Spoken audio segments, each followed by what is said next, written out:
Isabel. Thank you for taking the time to talk to me and share about your experience with the ISSI Center or Institute. So let's start with the first question. Can you please walk me through a particular moment, story, or memory that stands out from your time at the Institute? Yes. So one of my biggest memories from the ISSI was the connections I made. And what I mean is that the Institute and especially the ISSI grad fellows program really exposed fellows to both alumni of the program who were out in the field and very well established. Two examples are one, I remember when we had to find a respondent for our paper during our first year. And I was a little hesitant to reach out to a couple of people, and I ended up having Annette Leroux, who's a very well-established family and equality sociologist, and also a former ISSI fellow during her time at Berkeley. And she gave me amazing feedback during her responding to my own paper. That helped me because then when I actually met her in person, because I was over Zoom, we had something to talk about. Then she was giving me advice on my work. She even cited my work in one of her books that she was writing at that time. And she asked me for drafts of like my updated paper later on. So I felt that it helped grow my networks. It helped me get immediate feedback from a very established scholar. It created, I think, also connection so that it was easier to like when I met her in person, speak with her. So I really enjoyed that community beyond just like the um institute's walls. Um, a second example too was like there was a lot of training done at ISSI. I remember when I was there, they had the Atlas TI workshop during the summer that fellows could apply to go, and I did, and I really, really, really liked it because I was able to meet another Berkeley alum who really wait oh I'm like it was Abramson who really helped me develop my um, qualitative skills and my Atlas TI skills, especially because they had used it for so many years. They had developed a whole educational course on it. So it was really, really helpful. And I ended up using Atlas and still use Atlas TI today in my qualitative research. But that was one of the my formal instructional moments at ISSI. Amazing. Thank you so much. My second question is, what difference did the Institute make in your experience as a grad student? Oh, a lot. It was one of the biggest sources of community, especially in the later ends of my PhD, because in the beginning, the first, second, third year, your PhD cohort is a good sense of community. My cohort was really great. But at the later end, everyone was traveling to do field work. Everyone was more focused on different like sociology fields. So then that meant that, there wasn't so much of a community per se, at my departmental level. Um, so at ISSI, having the cohort at the later end, when we were dissertating, was helpful for writing. So having deadlines, having a group that I could bounce off ideas, etc., and also it being interdisciplinary. So I was a sociologist, and there were two other of my peers who were there, but they were actually from different years within sociology. So I got to know them more, and we're still very connected. We talk all the time, share work. We've been in the job market at different times. So everyone is always collaborating and reading each other's job market materials, reading articles, etc. So I think ISI really built a community of scholars that care about social justice oriented issues. And that goes on beyond our years at ISSI because now, like, I know I can still reach out to my cohort from the graduate fellows program for feedback because I've maintained those ties. And it was because we grew so close during the program. A second thing is also the mentorship.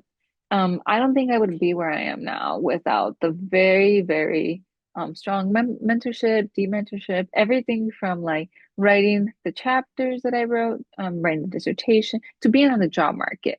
Um, I think there's a lot of professional development, a lot of saying out loud the unspoken or the hidden curriculum of academia, but not just within the academia, but also like how people get jobs, things you have to do, etc. So I think it was really, really like Deborah was amazing, especially when we were in the job market. She was always helping us um, create networks too. So once I got job talk, she's like, "Oh, talk to this person that's there, talk to this other person that because she just had all the network of the ISSI fellows. Like she knew everyone, or she did. She's like, this person might be able to help you, etc. So it was really, really helpful.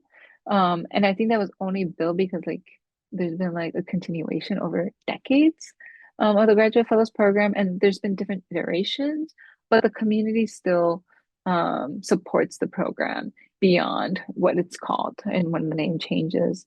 But the networking, the community I built there, has helped me give me strategy now that I have a full-time tenure track job of using some of the strategies to create community here and also relying on those networks to continue advancing my scholarship. That's great to hear that the networks continue on beyond the fellowship.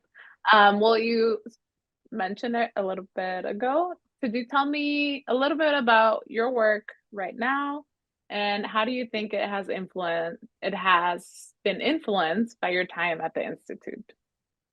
Oh, that's a great question. So when I'm still working with the data that I collected during the time I was at the Institute, which was my dissertation project, but now it's my book project.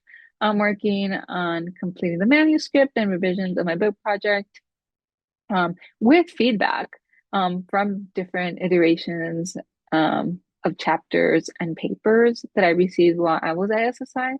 So it's like a very direct influence. But two, I think, there is a social justice orientation in place, kind of like orientation to the graduate fellows program. And I think that that really still matters for like even new collaborative projects that I'm working on beyond my book project. So one of the projects I'm working on looks at how formally undocumented or documented graduates of graduate programs, which could include PhDs, masters, law school, medical school, how they're dealing with their economic mobility post graduating from these programs. And we're looking at different geographical contexts, but it's also very social justice or thinking of like how immigration status can impact economic mobility or not in the future. And it's very place-based because we know that given the US's federalism structure of like federal, state, and local governments, it varies greatly depending on location because of laws. There's different laws. Some states allow professional degrees, like for example, lawyers, documented lawyers can't practice law in all states because they may or may not be able to get their past licensing exams. And some states allow it, some states don't. Um, medical, same, taking the exam, medical boards, etc. So it all depends on geography. Um, I think that has been one of the biggest influences. And I think it will continue to influence it because always my research questions end up being either some kind of thinking of structural inequalities, and place often matters for thinking of structural inequalities. Great, thank you. Well, my last question is there any piece of advice that you would like to share with current or future students? That's a great question. I think one of the biggest things I wish that was told to me more, and it was, and at ISSI was like making writing a practice. And what do I mean by making writing a practice is that writing can be intimidating, especially if you maybe it's not your first language. English was not my first language, so then writing has been for a long time a struggle for me.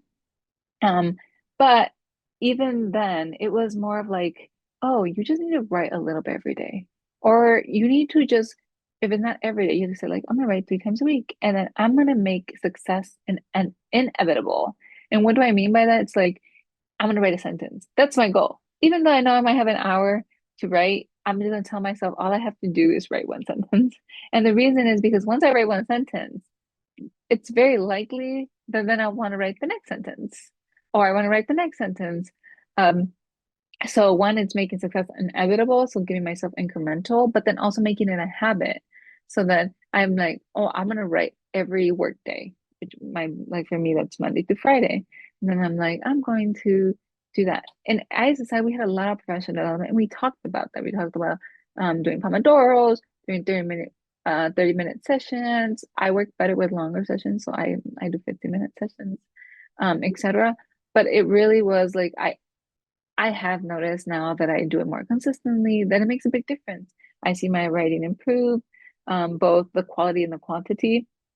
And I also see how thinking develops. And it decreases stress and decreases anxiety. And it decreases like all these ideas like, oh, am I good enough to be an academic or am I in the right career? Um, etc. So I think that that has been professionally super helpful. And then my other advice that's beyond, I think, the academia is like find your people so they can be within the academy, but they can also be outside or they can be within academy, but somewhere else. And there's a lot of networks you can have. Being an ISSI graduate fellow, there's many, many fellows. I don't think any fellow that I ever reached out to ever has said no to talking to me on everything from talking about the book process, getting a job process, or when I was interviewing, I'm like, that fellow was in the particular institution where I was interviewing. So getting some knowledge about the place and things I could negotiate for. Everyone was always willing to help. And I think reaching out and like even something when you don't know what the questions are, uh, has been a very good skill. And I recommend.